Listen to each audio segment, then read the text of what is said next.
हरे कृष्णा। आप सबका स्वागत है आज के इस सत्र में। आज हम शुरू करने जा रहे हैं चौथे अध्याय के 25वें श्लोक से।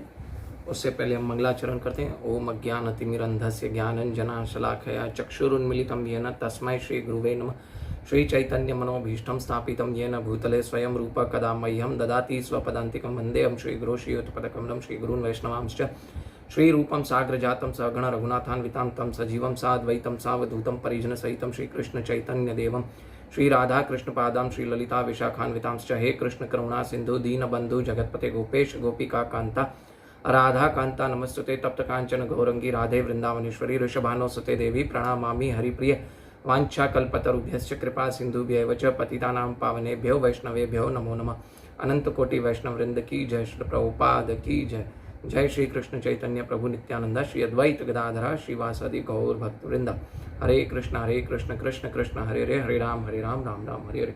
मुखम करोति वांचालं पंगुम लंघयते गिरिं कृपातमहं वंदे परमानंदमाधवं श्री गुरु दीनतारिणं श्री चैतन्य ईश्वरम। हरे कृष्णा। तो आप सबका स्वागत है आज के इस सत्र में। आज हम शुरू करने जाएंगे चौथे अध्याय का 25वें श्लोक से शुरू करेंगे। तो आज हम देखेंगे कि बहुत सारे अलग अलग लोग भगवान के पास भगवान से जुड़ने के लिए अलग अलग तरह के प्रयास करते हैं। और अलग अलग तरह के प्रयास कौन कौन से हैं? योग द्वारा, भक्ति द्वारा, तपस्या द्वारा, ऐसे अलग अलग प्रयास करते हैं। तो हम उनको देखेंगे भगवान कैसे बता रहे हैं और किस किस प्रकार के यज्ञ करते हैं, है ना। हम अलग अलग प्रकार के यज्ञ के बारे में भी समझेंगे और किस तरह से लोग भगवान को जुड़ने की कोशिश करते हैं। तो ये लेक्चर आज का बहुत ही इंपॉर्टेंट होगा। कृपया इसको शेयर कीजिएगा ताकि लोगों तक पहुंच सके भगवद गीता का ज्ञान। तो आइए चौथे अध्याय का 25वां श्लोक। दैवं पवापरे यज्ञं योगिना पर्युपासते ब्रह्माग्निव परे यज्ञं यज्ञेनैवोपजुह्यति। कुछ लोग कुछ योगी विभिन्न प्रकार के यज्ञों द्वारा देवताओं की भली भांति पूजा करते हैं और कुछ परब्रह्म रूपी अग्नि में आहुति डालते हैं। अभी भगवान यहाँ पे बोलते हैं कि कुछ लोग क्या करते हैं, देवताओं की पूजा करते हैं और वो अग्नि में यज्ञ डालते हैं ना, स्वाहा स्वाहा करते हैं ना। और कुछ लोग क्या करते हैं कि परब्रह्म यानी निराकार की पूजा करते हैं और भगवान के साथ जुड़ने का प्रयास करते हैं। परंतु जो लोग, बहुत सारे लोग हैं ना, देवताओं के पास क्यों जाते हैं? और देवताओं के पास इसलिए जाते हैं क्योंकि उनसे कुछ भौतिक लाभ प्राप्त हो सके। और कुछ लोग ब्रह्म की अग्नि में आहुति देते हैं। ऐसे लोग कौन होते हैं? ऐसे लोग निराकारवादी होते हैं। अग्नि का मतलब क्या है? अग्नि मतलब जो भी आप यज्ञ करते हो उसका मतलब क्या है? कॉन्सेंट्रेशन। भगवान की अग्नि मतलब कॉन्सेंट्रेशन, हमारे अंदर की आग, यानी वो भगवान में कॉन्सेंट्रेशन करने की विधि बोलते हैं, ठीक है। लेकिन बहुत सारे लोग हैं ना, एक्चुअली योग क्या है पहले हमें समझना पड़ेगा। योग क्या है? योग ये है कि हमें योग मतलब जुड़ना, भगवान के साथ जुड़ना, ठीक है। तो कुछ लोग भगवान के साथ कैसे जुड़ना चाहते हैं? पहले देवताओं की पूजा करना चाहते हैं। और कुछ लोग क्या करते हैं कि निराकार ब्रह्म में करके भगवान के साथ जुड़ने की प्रयास करते हैं।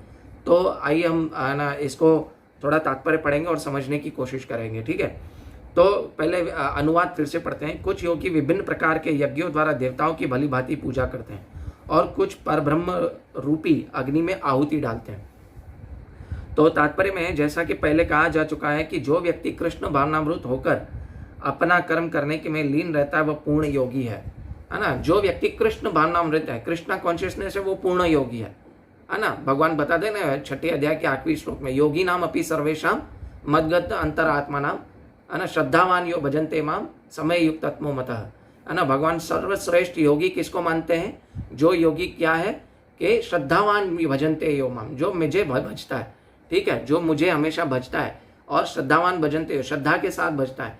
और कौन है ना? योगी नाम अपि सर्वेषां श्रद्धावान भजन्ते माम, है ना, मद्गत अंतरात्मा नाम श्रद्धावान भजन्ते यो माम समय युक्त आत्मो मतः। भगवान का मत ये है कि जो भक्त मेरे परायण है वो सबसे सर्वश्रेष्ठ योगी है। तो यहाँ पे उस योगी की बात नहीं हो रही है। यहाँ पे अलग अलग जो तरीके से भगवान श्री कृष्ण को या भगवान को प्राप्त करने की कोशिश करते हैं उन योगियों की बात हो रही है, ठीक है। किंतु ऐसे भी मनुष्य हैं जो देवताओं की पूजा करने के लिए यज्ञ करते हैं और कुछ परम ब्रह्म या परमेश्वर के निराकार स्वरूप के लिए यज्ञ करते हैं। देखिए है ना कि कोई परम ब्रह्म यानी ध्यान लगाते हैं परम ब्रह्म में, है ना, निराकार ज्ञान करते हैं ना, ज्ञानी लोग, ठीक है। इस तरह यज्ञ की अनेक कोटियां विभिन्न यज्ञकर्ताओं द्वारा संपन्न किए गए कोटियों का केवल बाह्य वर्गीकरण है। वस्तुतः यज्ञ का अर्थ है कि भगवान विष्णु को प्रसन्न करना, और विष्णु को भी यज्ञ कहते हैं, है ना। यज्ञ का मेन उद्देश्य क्या है? भगवान विष्णु को प्रसन्न करना, कृष्ण को प्रसन्न करना। तीसरे अध्याय के 9वें श्लोक में क्या कहा है कि यज्ञ ही विष्णु, है ना। उसके तात्पर्य पढ़ेंगे, श्रील प्रभुपाद बराबर समझा रहे हैं। और उसका श्लोक में भगवान श्री कृष्ण खुद बता रहे हैं, जो भी कार्य करना है मेरे लिए करो और किसी के लिए कार्य मत करो, ठीक है। विभिन्न प्रकार के यज्ञों को 2 श्रेणियों में रखा जाता है। सांसारिक द्रव्यों के लिए यज्ञ, यानी द्रव्य यज्ञ, सांसारिक वस्तु पाने के लिए जो यज्ञ किए जाते हैं, और दिव्य ज्ञान के लिए किए यज्ञ, यानी ज्ञान यज्ञ। जो कृष्ण भावना रहते हैं उनकी सारी भौतिक संपदा परमेश्वर को प्रसन्न करने के लिए होती है, किंतु जो क्षणिक भौतिक सुख की कामना करते हैं वह इंद्र, सूर्य, देवताओं के प्रसन्न करने के लिए भौतिक संपदा की आहुति देते हैं। अभी भौतिक संपदा की आहुति देते हैं जो जिनको भौतिक संपत्ति प्राप्त करनी होती है। किंतु अन्य लोग जो निर्विशेषवादी है वो निराकार ब्रह्म में अपने स्वरूप को स्वाहा कर देते हैं। अपने स्वरूप को स्वाहा कर देते हैं मतलब वो सोचते हैं कि मैं निराकार हो जाऊंगा, मैं भी भगवान में लीन हो जाऊंगा। देवतागण ऐसे शक्तिमान जीवात्मा हैं जिन्हें ब्रह्मांड के ऊष्मा प्रदान करते हैं, जल देने में, प्रकाशित करने जैसे भौतिक कार्यों की देखरेख के लिए परमेश्वर द्वारा नियुक्त किए जाते हैं। ऐसे देवता क्या है? परमेश्वर भगवान श्री कृष्ण द्वारा नियुक्त किए जाए, है ना। भगवान बोलते हैं ना कि अहम सर्वस्य प्रभवो मत सर्व प्रवर्तते इति मत्वा भजन्ते माम बुधा भाव समन्विता, है ना। तो अहम सर्वस्य प्रभवो, मैं ही इस भौतिक तथा आध्यात्मिक जगत का कारण हूँ, ठीक है। जो लोग भौतिक लाभ चाहते हैं वह वैदिक अनुष्ठानों द्वारा अनुसार विविध देवताओं की पूजा करते हैं। विविध देवताओं की पूजा कौन करता है? जो भौतिक लाभ चाहता है, ठीक है।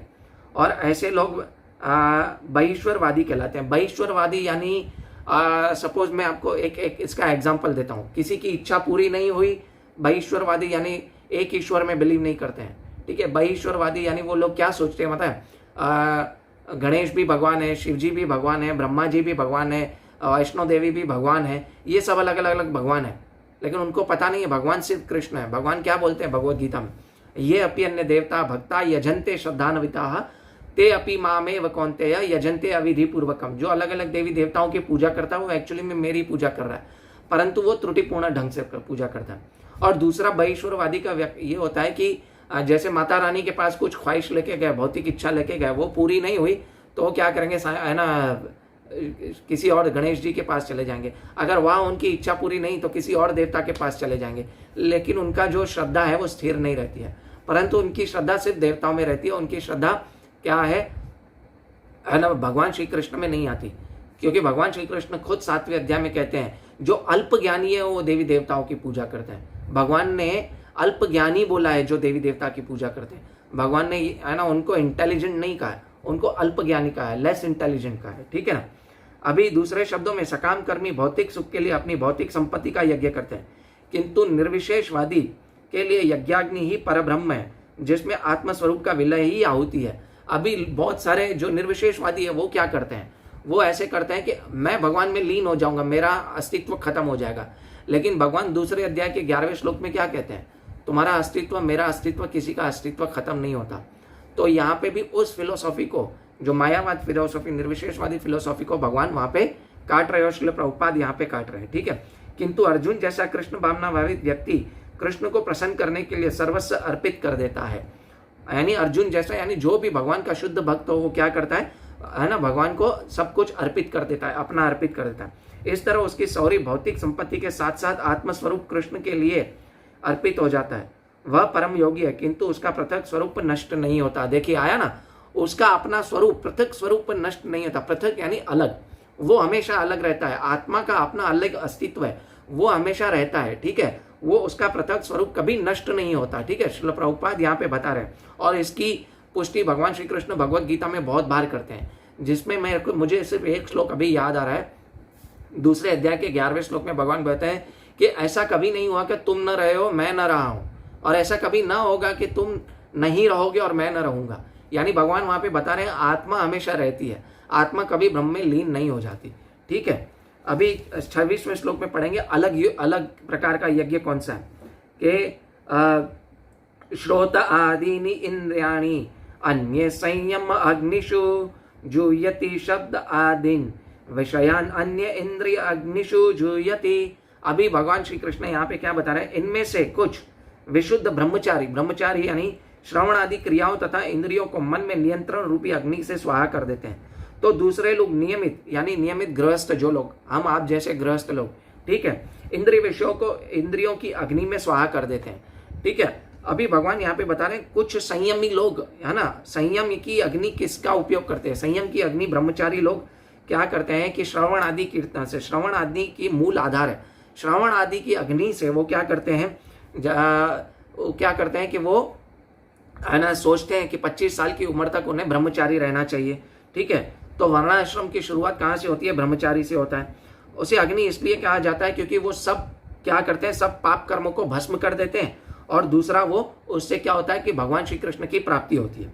ठीक है, संयम के लिए क्या जरूर है कि श्रवण जरूर है। इस तरह भगवान क्या कर रहे हैं कि संयम के लिए क्या जरूरी है, श्रवण भी जरूरी है और संयम भी जरूरी है। तो भगवान क्या कर रहे हैं, एक तीर से दो शिकार कर रहे हैं। अगर आप देखें तो श्रवण आदि करना है और संयम रखना है, और संयम रखेंगे तो जिसमें ब्रह्मचार्य सबसे पहले आता है। ब्रह्मचार्य जब तक व्यक्ति नहीं होगा, ब्रह्मचारी यानी 25 साल की उम्र तक जो व्यक्ति ब्रह्मचार्य पालन नहीं करता है वो व्यक्ति अपने पद से घिर सकता है। तो भक्ति में संयम का मतलब क्या है कि भगवान के बारे में सदैव भगवान के बारे में श्रवण करना और उनकी सेवा करना। ठीक है, भक्ति में श्रवण का मतलब ये है, संयम का मतलब ये या शास्त्र पढ़ना, शास्त्र पढ़ के है ना हमें क्या करना चाहिए, भगवान श्री कृष्ण की बातें, भगवान श्री कृष्ण की लीलाएं सुन के हमारे हृदय को शुद्ध करना है। ठीक है, और दूसरा क्या है कि गृहस्थ के लिए इंद्रियों की अग्नि इस्तेमाल होती है। गृहस्थ के लिए अग्नियों की इंद्र इस्तेमाल मतलब शब्द आविन विषय अन्य, इंद्रियों को विषय को लेकर इंद्रियों की अग्नि को स्वाहा कर देते हैं, मतलब शास्त्रों के नियम अनुसार कार्य करते हैं। इंद्रियों के विषयों को क्या करते हैं, वो रोक लेते हैं, और वो क्या है अपनी इंद्रियों को भगवान की सेवा में लगाते हैं, और इंद्रिय विषय को भी भगवान की सेवा में लगाते हैं। यानी जैसे आपको कुछ खाने का मन हुआ तो शुरू में तो क्या करते हैं, कुछ भी खाने का मन हुआ तो भगवान श्री कृष्ण को भोग लगा के खाया, तो हमारी इंद्रियां भी कंट्रोल हो गई और इंद्रिय विषय भी क्या हो गए, भगवान श्री कृष्ण की सेवा में लग गए। ठीक है, इसका हम तात्पर्य पढ़ेंगे। मानव जीवन के 4 आश्रमों का सदस्य ब्रह्मचारी, गृहस्थ, वानप्रस्थ तथा सन्यासी पूर्ण योग्य बनने के निमित्त है। मानव जीवन पशुओं की भांति इंद्रिय तृप्ति के लिए नहीं बना है ना, इंद्रिय तृप्ति के लिए मानव जीवन नहीं बना है। आहार निद्रा भय मैथुनम च पशु भी समान एतात पशु भी नराणान, नहीं। अगर आप आहार निद्रा भय मैथुन में लगे रहेंगे तो आपका जीवन पशु तुल्य है, लेकिन मानव जीवन उसके लिए नहीं है। धर्म तेष है ना, तेषाम धर्म एको विशेषो तेषाम अधिको विशेषो धर्महीना पशु भी समाना, है ना। हमारा मानव जीवन का लक्ष्य क्या है कि भगवान श्री कृष्ण के बारे में जानना और भगवान श्री कृष्ण को अपनी इंद्रियों को भगवान श्री कृष्ण की सेवा में लगाना। अतएव मानव जीवन के 4 आश्रम इस प्रकार व्यवस्थित है कि मनुष्य आध्यात्मिक जीवन की पूर्णता प्राप्त कर सके। ब्रह्मचारी या शिष्यगण प्रामाणिक गुरु की देखरेख में इंद्रिय तृप्ति से दूर रहकर मन को वश में कर सकता है। किसकी देखरेख में रह सकता है, श्रवण आदि करेगा ना प्रामाणिक गुरु के, तो वो क्या करेगा, वो इंद्रिय तृप्ति से दूर रह सकता है और मन को वश में कर सकता है। वे कृष्ण भावनामृत सभी संबंधी के शब्दों को सुनते हैं, है ना। क्या बोला है, शब्दादीन विषय याना, यानी शब्दों को सुनता है, क्या किसके, है ना, भगवान श्री कृष्ण के बारे में सुनता है। ठीक है, श्रवण ज्ञान का मूल आधार है। अतः शुद्ध ब्रह्मचारी सदैव हरे कीर्तन अर्थात भगवान यश के कीर्तन का श्रवण में लगा रहता है ना। वो क्या है, हमेशा भगवान श्री कृष्ण के श्रवण के कीर्तन में लगा रहता है, तो उसको क्या है कि दूसरे किसी और चीज के लिए टाइम ही नहीं मिलता। वह सांसारिक शब्द ध्वनियों से दूर रहता है और उसकी श्रवण इंद्रिय हरे कृष्ण की आध्यात्मिक ध्वनि सुनने में लगी रहता है। इस प्रकार से गृहस्थ भी अपनी जिन्हें इंद्रिय तृप्ति में सीमित छूट है, वह संयम इनसे इन इंद्रियों को पूरा करते रहते हैं, है ना। जिसका गृहस्थ आश्रम वाला भी क्या करता है, अपने इंद्रिय विषयों को भगवान की सेवा में लगाता है। अभी जैसे कि यौन सुख, है ना, यौन सुख के लिए क्या करना है, बहुत सारे जो बैचलर लोग हैं आजकल क्या कर रहे हैं कि यौन सुख के लिए किसी भी और लड़की के साथ या लड़के के साथ अपना संबंध बनाते हैं, है ना। संबंध बनाते तो क्या होता है कि वो अपने यौन सुख को कंट्रोल नहीं कर पाते, परंतु गृहस्थ आश्रम इसलिए है क्योंकि आप यौन सुख को कंट्रोल कर पाओ, इसके लिए गृहस्थ आश्रम दिया गया है। ठीक है, कि आप बाहर मुंह न मारो, ठीक है। परंतु ये जो घर में भी जो है उसमें भी क्या है, एक कंट्रोल के हिसाब से यौन सुख करना है। बहुत सारे लोग शादी का मतलब यही सोचते हैं कि यौन सुख नहीं, शादी इसलिए है कि आप है ना, जब भी शादी नहीं की होती तो बहुत सारे लोग बाहर मुंह मारते हैं। बाहर मुंह नहीं मारना है आपको, आपको इलिसिट रिलेशनशिप नहीं रखना है। हमें क्या करना है, हमें सिर्फ और सिर्फ अपने जो लाइफ पार्टनर है उसके साथ रिलेशन है, लेकिन वो भी क्या है, नियमित रूप से हो, ना कि वो नियम मतलब वो भी कंट्रोल में होना चाहिए। ठीक है, इसी उद्देश्य से प्रत्येक मानव समाज में धर्म विवाह का प्रचलन है और संयमित अनासक्त यौन जीवन का एक प्रकार का यज्ञ है, क्योंकि संयमित गृहस्थ उच्चतर जीवन के लिए अपनी इंद्रिय तृप्ति की प्रवृत्ति की आहुति कर देता है और धीरे धीरे क्या करता है, वो आहुति कर देता है। अभी अगले श्लोक में 27वें श्लोक में अगला यज्ञ बताया, दूसरे जो मन तथा इंद्रियों को वश में करके आत्म साक्षात्कार करना चाहते हैं वे संपूर्ण इंद्रिय तथा प्राणवायु को कार्य में सम्मिलित मन रूपी अग्नि को आहुति कर देते हैं, है ना। अभी भगवान श्री कृष्ण क्या बता रहे हैं कि योगी लोग, जो योगी योग की अग्नि में अपनी इंद्रियों को अपना इस्तेमाल करते हैं, वो कैसे प्राणवायु से 10 प्रकार की प्राणवायु से क्या करते हैं, अपने मन को वश में करते हैं, है ना। जो व्यक्ति यहाँ पर पतंजलि द्वारा सूत्रबुद्ध योग पद्धति का निर्देश है। पतंजलि कृत योग पद्धति आत्मा को प्रत्यात्मा और परागात्मा कहा गया है। प्रत्यागात्मा और परागात्मा इसको हम समझेंगे। श्रील प्रभुपाद बता रहे हैं, जब तक जीवात्मा इंद्रिय भोग में आसक्त रहता है तब तक वह परागात्मा कहलाता है। इंद्रिय भक्ति में आसक्त करना है तो क्या कहते हैं कि परागात्मा कहला जाता है, और जो ही वह इंद्रिय भोग से विरत हो जाता है वो प्रत्यागात्मा कहा जाता है। किसी का प्रश्न है, लाइफ पार्टनर के साथ भी करना, आप सुख बोल रहे हो, वो सिर्फ प्रजापति के लिए है। भाई आप समझे नहीं मैं क्या करना चाहता हूँ। बहुत सारे लोग इसको सुख समझते हैं, ठीक है। एक्चुअली में ये इंद्रिय जो सुख जो हम समझते हैं वो इंद्रिय सुख नहीं है, वो दुख ही है। एक्चुअली वो दुख का कारण है, परंतु कोई भी सुख भौतिक जगत में सुख नहीं है, वो दुख का कारण ही है। परंतु जो लोग उसे सुख समझते हैं उनको लिमिटेड बनाने के लिए ये किया गया है, ठीक है, विवाह के लिए कहा गया है, ठीक है।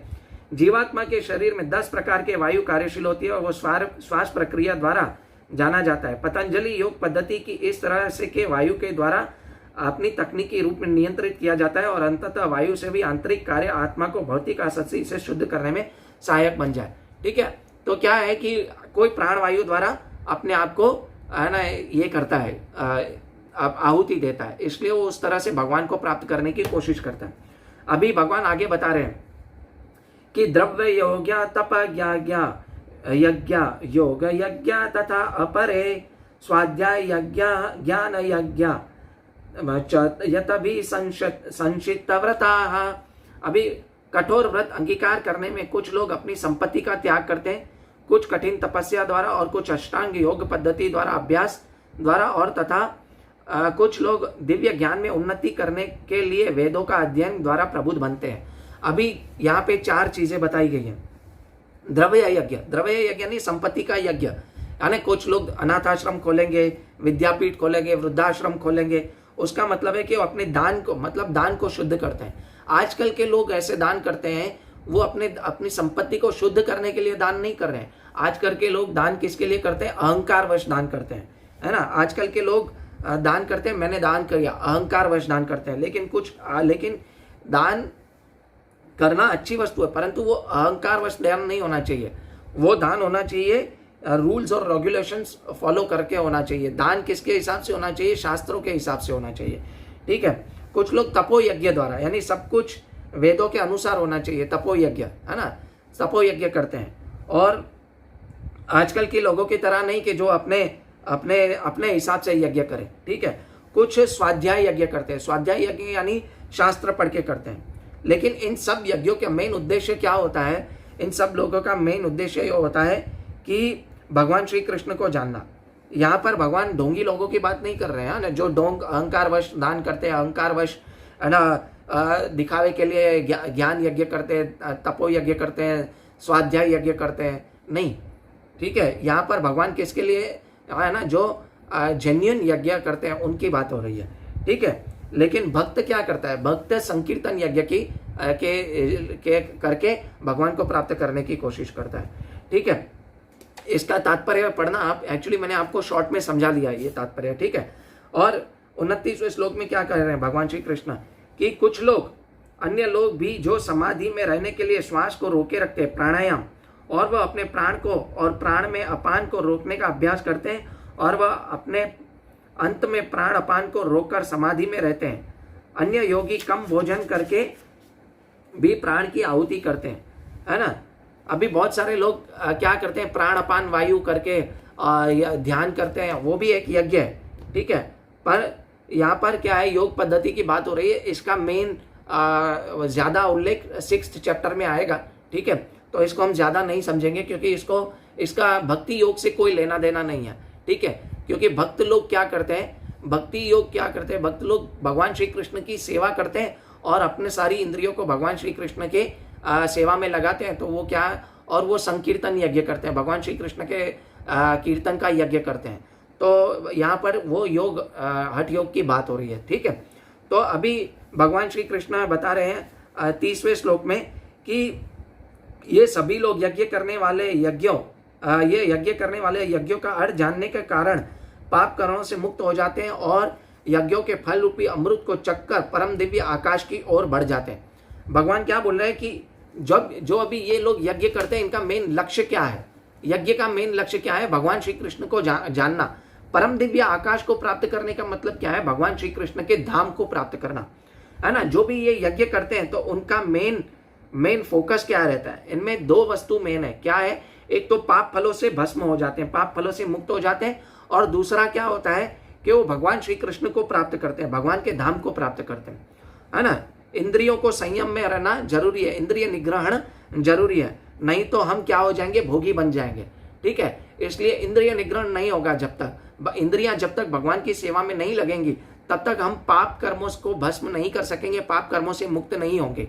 और दूसरा क्या है कि अमृत को चखना यानी भगवान से प्रेम होगा, है ना। अमृत को चखना मतलब भगवान श्री कृष्ण के लिए प्रेम हो जाता है, ठीक है। और उसके बाद क्या होता है कि दिव्य आकाश की ओर बढ़ते हैं। दिव्य आकाश की ओर बढ़ना मतलब परम धाम को प्राप्त करना, ठीक है। इस परपट में श्रील प्रभुपाद ये तीनों चीजें बराबर समझाते हैं। देखते हैं कि विभिन्न प्रकार के यज्ञ, द्रव्य यज्ञ, स्वाध्याय यज्ञ तथा योग यज्ञ, ये हमने देखे, ठीक है, पीछे की उपयुक्त व्याख्या से देखा जा सकता है कि इन सबका एक ही उद्देश्य और वह इंद्रियों का निग्रह।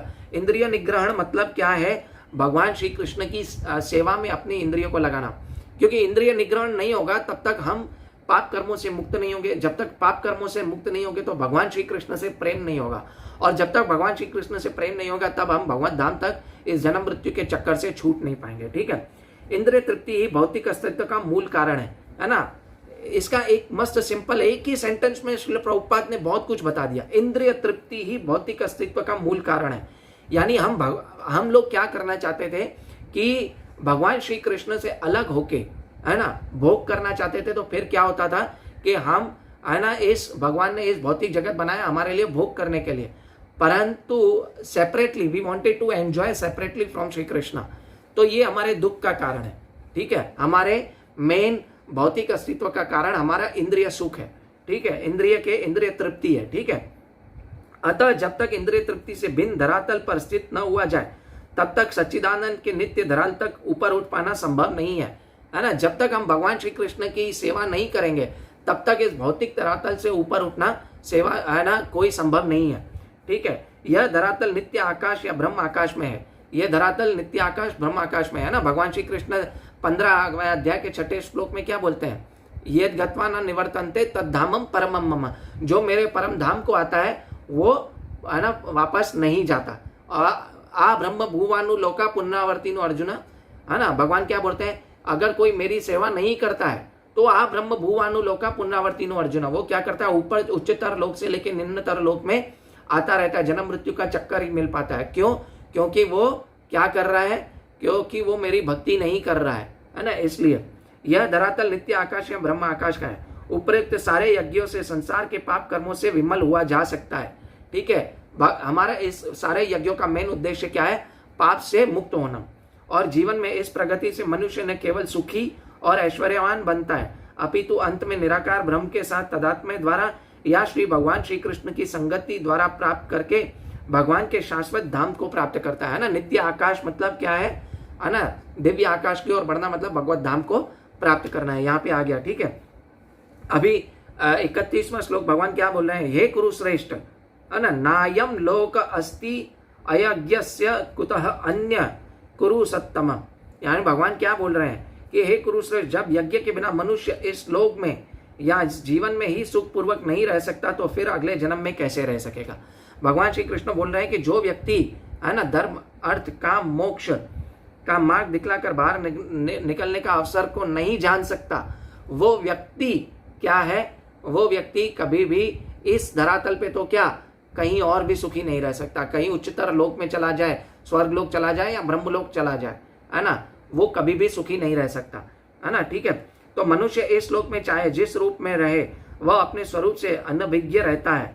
दूसरे शब्दों में भौतिक जगत में हमारा अस्तित्व हमारे पाप पूर्ण जीवन के बहुगणित फलों का कारण है। हमारा अस्तित्व भौतिक जीवन में क्या है, पाप फलों का कारण है। ठीक है, आपको अगर व्हाट्सएप ग्रुप में ज्वाइन होना हो तो मैंने अपना नंबर दिया है, you can join on my WhatsApp group. ठीक है, और इस लेक्चर से ज्यादा लोगों को शेयर करें। ठीक है, और अज्ञान ही पाप पूर्ण जीवन का कारण है और पाप पूर्ण जीवन ही इस भौतिक जगत में अस्तित्व का कारण है ना। हम अज्ञानी, हमें पता ही नहीं है कि मैं कौन हूं, है ना, मेरा भगवान के साथ संबंध क्या है और मैं इस जन्म मृत्यु के चक्कर से छूटूं कैसे।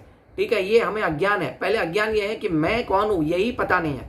तो ये अज्ञान हमें क्या है, और है ना, हमें क्या करता है कि हमें भगवान से अलग कर देता है। मनुष्य जीवन ये द्वारा ये जिससे होकर इस भवबंधन से निकला जा सकता है। सिर्फ और सिर्फ मनुष्य जीवन द्वारा ही इस भौतिक जीवन से निकला जा सकता है। अतः हमें वेद हमें धर्म अर्थ काम मोक्ष का मार्ग दिखलाकर बाहर निकलने का अवसर प्रदान करते हैं। धर्म या ऊपर संस्तुत अनेक प्रकार के यज्ञ हमारी आर्थिक समस्याओं को स्वतः हल कर देते हैं। हम भगवान श्री कृष्ण की सेवा में लगेंगे तो हमारी सब सारी समस्याएं, है ना, ये हो जाएंगी, क्या हो जाएंगी, हल हो जाएंगे। किंतु सर्वश्रेष्ठ सुख वह है जिसे मनुष्य कृष्ण भावनामृत में अभ्यास द्वारा वैकुंठ जाकर प्राप्त कर सकता है। स्वर्ग लोक में भी सुख नहीं है, क्या है कि कृष्ण भावनामृत ही जीवन ही भौतिक जगत की सब समस्याओं का हल है, एकमात्र हल है। ठीक है, अभी आगे का श्लोक पढ़ेंगे। ये विभिन्न प्रकार के यज्ञ वेद सम्मत है और सभी विभिन्न प्रकार के कर्मों से उत्पन्न है। इस रूप में जानने पर तुम मुक्त हो जाओगे। इसे अच्छी तरह से जानोगे और सेवा करोगे भगवान की तो तुम मुक्त हो जाओगे। अदरवाइज क्या होगे, तुम देहात्म बुद्धि में अपने देहात्म बुद्धि से सोचोगे तो आप कभी मुक्त नहीं हो जाओगे। जैसा कि पहले बताया जा चुका है कि वेदों में कर्ता भेद के अनुसार विभिन्न प्रकार के यज्ञों का उल्लेख है।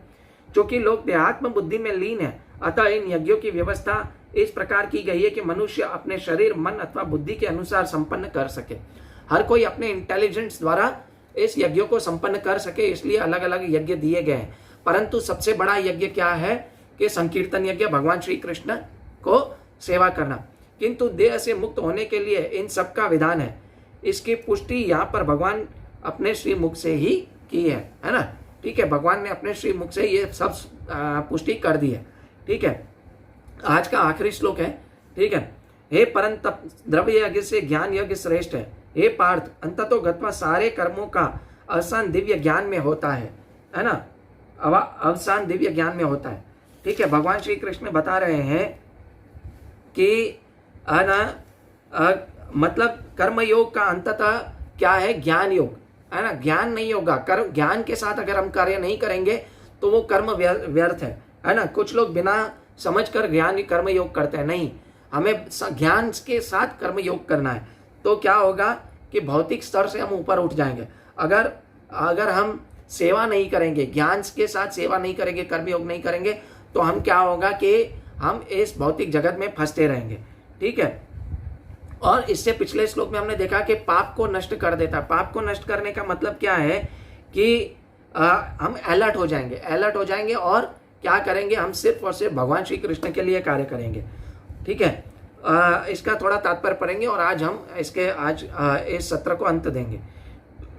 समस्त यज्ञों का ही एक ही प्रयोजन है कि जीव पूर्ण ज्ञान को प्राप्त हो, जिससे भौतिक कष्टों से छुटकारा पाकर अंत परमेश्वर में की दिव्य सेवा कर सके, है ना। भौतिक कष्टों से छुटकारा पाकर हम अगर भगवत धाम भी जाएंगे तो वहां पे क्या करेंगे, भगवान श्री कृष्ण की सेवा करेंगे।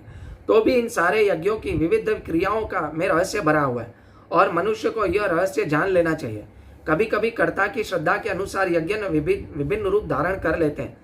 जब यज्ञकर्ता की श्रद्धा दिव्य ज्ञान में स्तर पहुंच जाती है तो उससे ज्ञान रहित द्रव्य यज्ञ करने वाले से श्रेष्ठ माना जाता है ना। ज्ञान के साथ यज्ञ करो, इसका मतलब यहाँ पे बताया ज्ञान के साथ कर्म करो, ठीक है, क्योंकि ज्ञान के बिना तो यज्ञ भौतिक स्तर पर रह जाता है। ज्ञान के बिना कर्म करोगे तो क्या होगा, वो भौतिक स्तर पर रह जाएगा। बहुत सारे लोग बोलते हैं ना, अरे शादी में कुछ कर्मकांड होते हैं, कुछ लोगों से पूछो तो ये क्यों करते हो, बोले पता नहीं, हमारे पूर्वज करते आए हैं तो मैं कर रहा हूँ।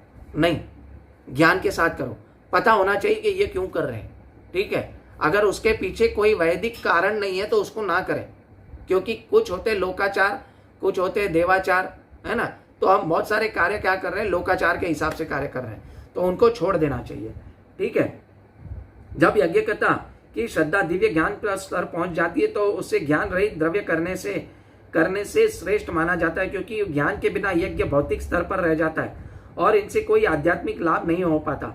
यथार्थ ज्ञान का अंत कृष्ण भावनामृत में होता है, जो दिव्य ज्ञान की सर्वोच्च अवस्था है ना। ज्ञान का अंत क्या है, दिव्य ज्ञान का मेन अंत क्या होता है, सर्वोच्च ज्ञान क्या है, भगवान श्री कृष्ण की सेवा करना, कृष्ण भावनामृत की स्थिति को प्राप्त करना, वो दिव्य ज्ञान है, ठीक है। इसीलिए इस चैप्टर का नाम क्या है, दिव्य ज्ञान, ठीक है।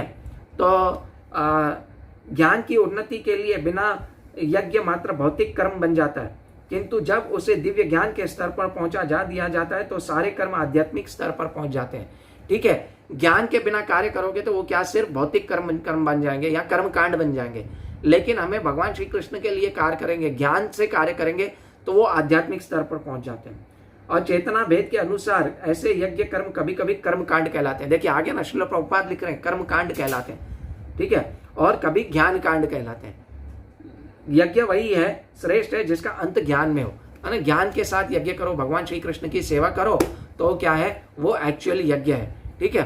तो कृपया आज के हम इस सत्र को अंत देते हैं और अगले 34वें श्लोक से अगले सप्ताह करेंगे, शनिवार और रविवार और सोमवार, ठीक है।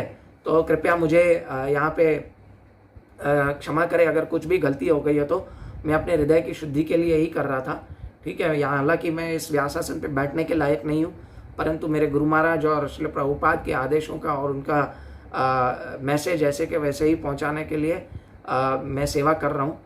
और कृपया आप सबको, जिसको भी व्हाट्सएप ग्रुप के साथ